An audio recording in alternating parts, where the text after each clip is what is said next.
Hey guys, in this video we're going to take a look at how you can turn on or turn off FaceTime share name and photo profile on the iPhone 15 series.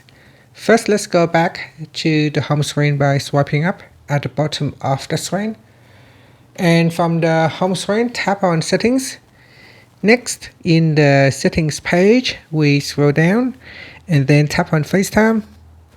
Next, in here, make sure FaceTime is switched on. Once it is turned on, there will be another section appear below that. Now, if you just turn it on, you may need to wait for some time for the other options to appear. Once it shows, tap on Share Name and Photo. Then in here, at the bottom, tap on Name and Photo Sharing. Tap on that, we'll switch it on. This will allow you to share your photo and your name, so you can customize your name down here.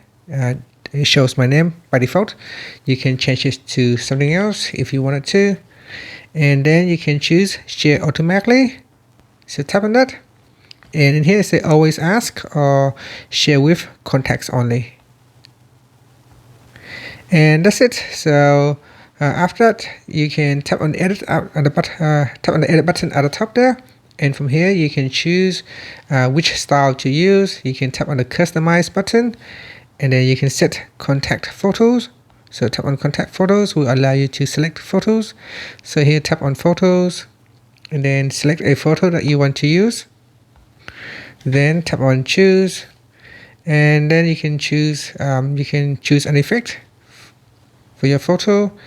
You can also move. You should be able to move it. So here we tap on next and then tap on update. So say choose a different poster, or we can use this poster, and then tap on update. And here we can change the font style, font and color,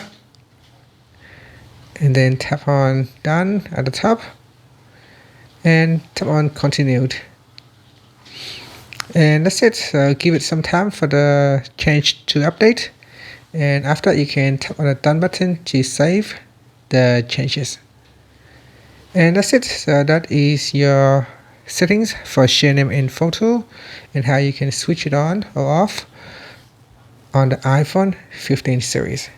Thank you for watching this video. Please like and subscribe to my channel for more videos.